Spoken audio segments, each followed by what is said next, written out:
नमस्कार, मैं अशोक कुमार पांडे और स्वागत है आपका द क्रेडिबल न्यूज पर। टीसीएस पर मैं तो लगातार बोलता ही हूं। जो लोग द क्रेडिबल न्यूज भी देखते हैं उनको पता है कि शालिनी लगातार शोज करती हैं, लेकिन हमारी कोशिश रहती है कि कुछ ऐसे मुद्दे जिन पर कभी बात नहीं होती है, जिन पे जानकार लोगों की बहुत कमी है, उन पर भी बात की जाए। और इसीलिए आप देख रहे होंगे कि हमारे चैनल पर डॉक्टर पीएस वोरा लगातार इकोनॉमिक इश्यूज पर, आर्थिक विषयों पर बात कर रहे हैं। देखिए, होता क्या है, योगी ने यह कहा, मोदी ने यह कहा, राहुल गांधी ने यह कहा, या फिर ट्रंप ने यह कहा, खामनेई ने यह कहा, नेशनल इंटरनेशनल पॉलिटिक्स तो डिस्कस होती ही रहती है।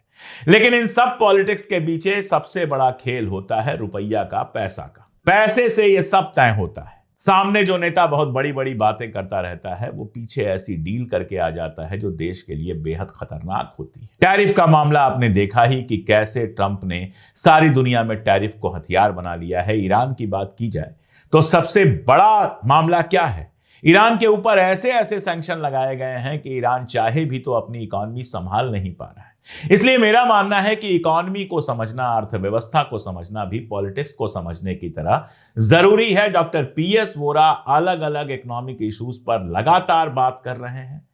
उनको सुनिए, गुनिए, बहुत आसान भाषा में आपको समझाने की, एग्जाम्पल देकर, विजुअल्स देकर समझाने की कोशिश करते हैं।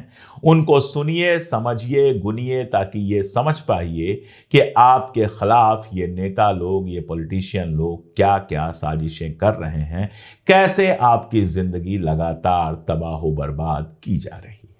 सुनिए डॉक्टर वोरा को और पूरा वीडियो सुनिएगा।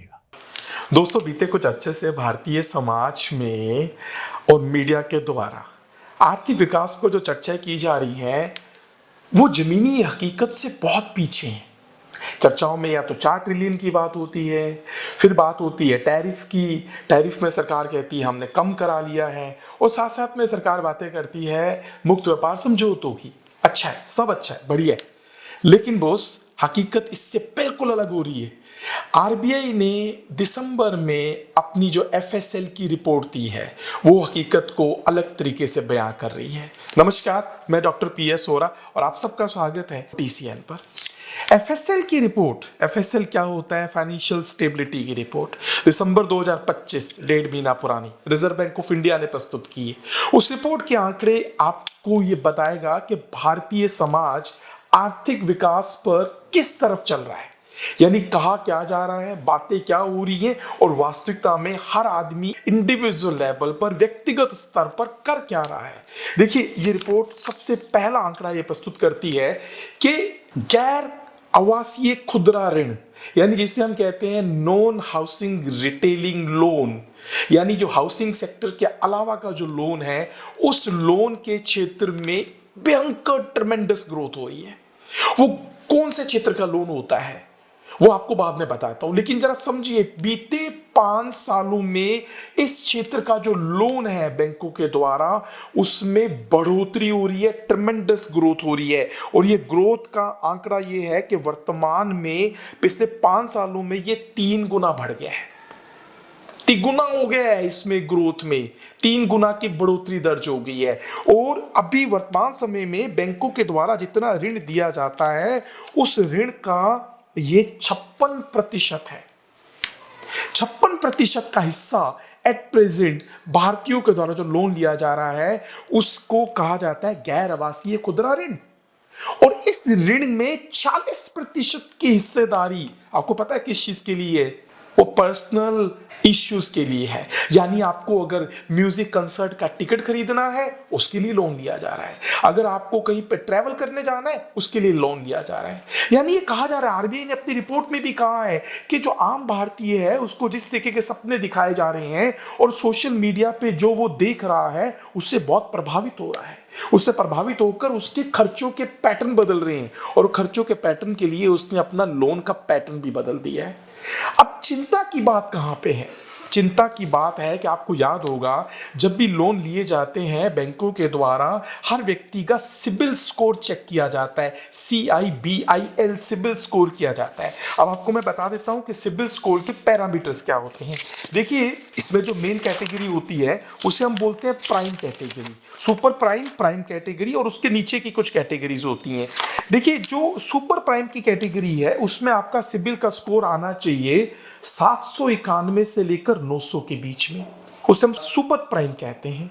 सुपर प्राइम के बाद आता है प्राइम प्लस, उसका आपका स्कोर होना चाहिए RBI के नॉर्म्स के अकॉर्डिंग 771 से लेकर 790 तक। और प्राइम कैटेगरी जो तीसरी कैटेगरी होती है उसमें आपका स्कोर आना चाहिए 731 से 770।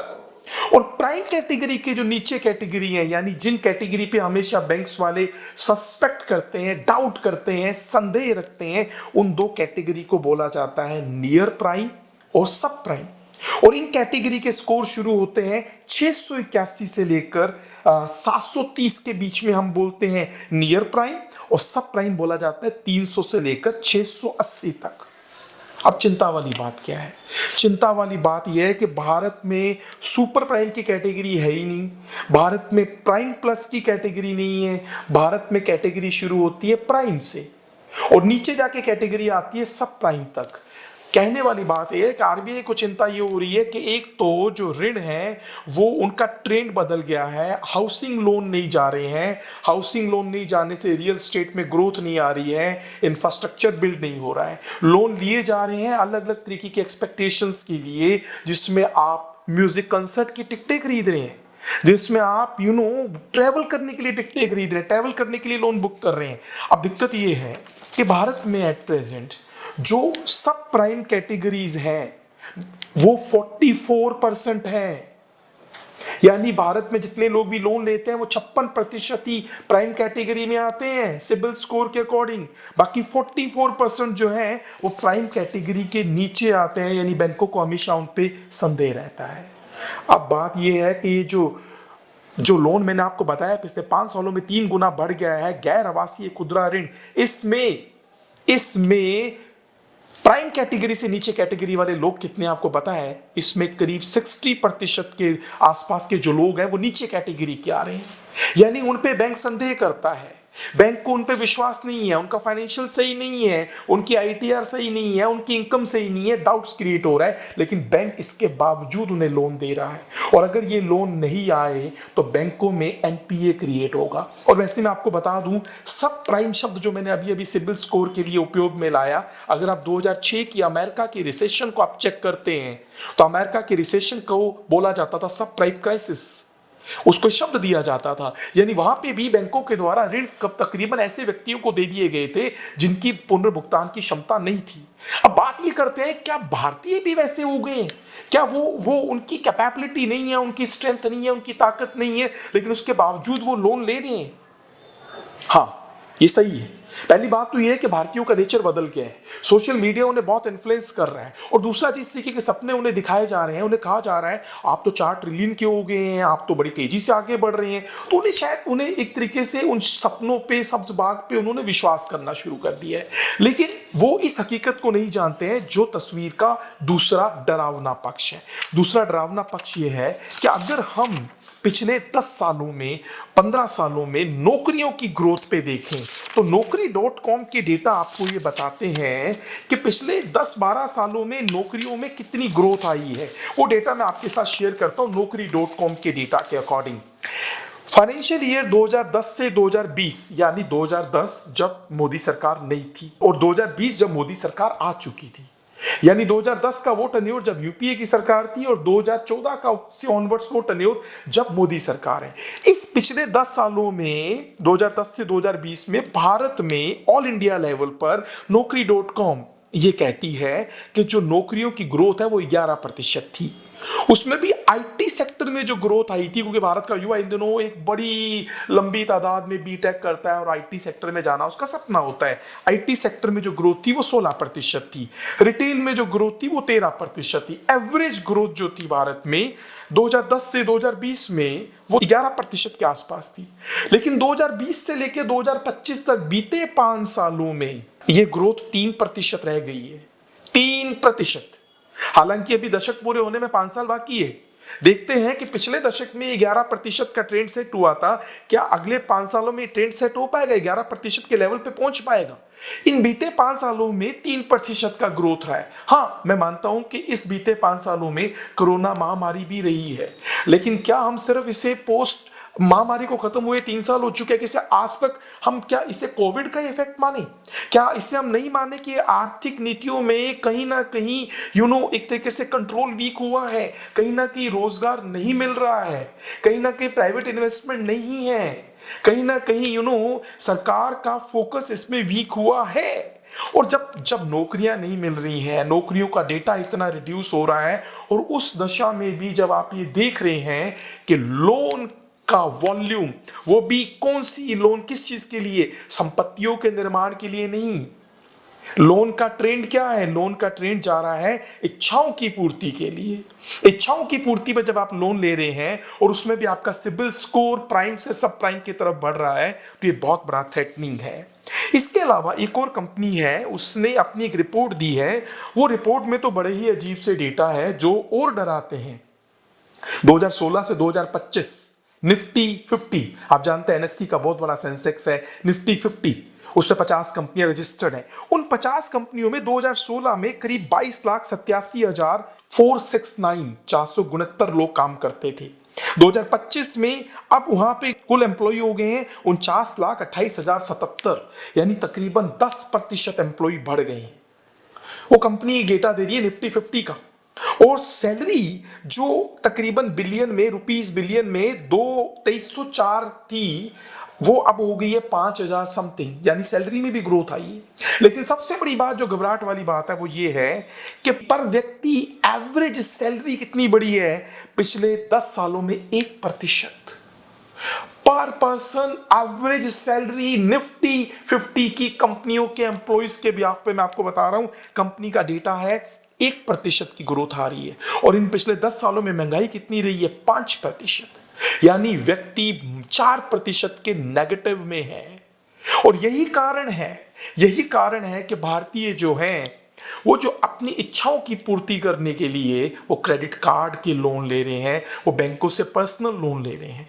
इस पर्सनल लोन के डेटा में आरबीआई ने ये भी बताया है कि प्राइवेट बैंकों में ईएमआई स्लिपर्स का रेशियो बहुत बढ़ गया है। प्राइवेट बैंकों की भागीदारी ईएमआई के स्लिपर्स में 76% आ गई है, सरकारी बैंकों की 16% है। और कई बारी बैंक वाले ये कहते हैं जी अब एनपीए कम हो गए हैं, तो आरबीआई ने ही बोला है कि प्राइवेट बैंकों का एनपीए को राइट ऑफ करने का जो रेशियो है वो 200% बढ़ गया है। यानी चीजें उतनी ठीक नहीं है जितनी चीजें ठीक बताई जा रही हैं। और ये वो चीजें हैं जो हम लोगों से डायरेक्ट जुड़ी हुई हैं, हम लोगों के व्यवहार से जुड़ी हुई हैं, हम लोग इसे कहीं ना कहीं कर रहे हैं। हमें समझना पड़ेगा नौकरियां नहीं बढ़ रही हैं, हमें समझना पड़ेगा अगर नौकरियां बढ़ भी रही हैं तो सैलरीज की जो ग्रोथ है वो उतनी नहीं बढ़ रही है। हाँ, ये एक इसमें हम एक बेनिफिट ऑफ डाउट दे सकते हैं कि हम लोग वेस्टर्न कंट्रीज के जैसे उतने अभी एक तरीके से हम लोगों के नेचर में उतना अशांति नहीं हुआ है, या ऐसा समझ लीजिए हम इतने बेफिक्र नहीं हो गए हैं कि हम सेविंग्स नहीं कर रहे हैं। हम सेविंग्स कर रहे हैं, सेविंग्स तो हम कर रहे हैं, हमारी सैलरी का बहुत बड़ा हिस्सा सेविंग के प्रति जा रहा है। लेकिन हम ये चीज़ क्यों भूल रहे हैं कि हम लोग अपनी इच्छाओं की पूर्ति करने के लिए पर्सनल लोन लेने लग गए हैं। अब उस पर्सनल लोन की ईएमआईज का जब आपके वेतन पे स्ट्रेस पड़ने लगेगा तो आपकी जो सेविंग्स हैं वो डेफिनेटली रिड्यूस होंगी। इन दिनों हर आदमी को लगता है मैं सेविंग तो कर रहा हूं, मैं वेतन का कुछ हिस्सा जोड़ रहा हूं, लेकिन वो अपनी इच्छाओं की पूर्ति करने के लिए लोन ले रहा है। और आरबीआई ने यह भी कहा है कि बीते साल में मार्केट में पैसा बहुत बढ़ा है। आपको पता है पहले इनकम टैक्स में रिलीफ हुआ, उसके बाद जीएसटी कट्स हुए। अब शायद ये जीएसटी कट्स, ये सब चीजें जो था वो चीजों को सस्ती करने के लिए तो नहीं किया गया था। वो किस लिए किया गया था वो आपको पता है, सरकार ने अपने पैर पे खुद कुल्हाड़ी मारी है, उसके माध्यम से सरकार के रेवेन्यूज कम हुए हैं। लेकिन आम आदमी इस चीज को समझ ही नहीं पाया और दिवाली पर 6 लाख करोड़ की बाइंग कर गया।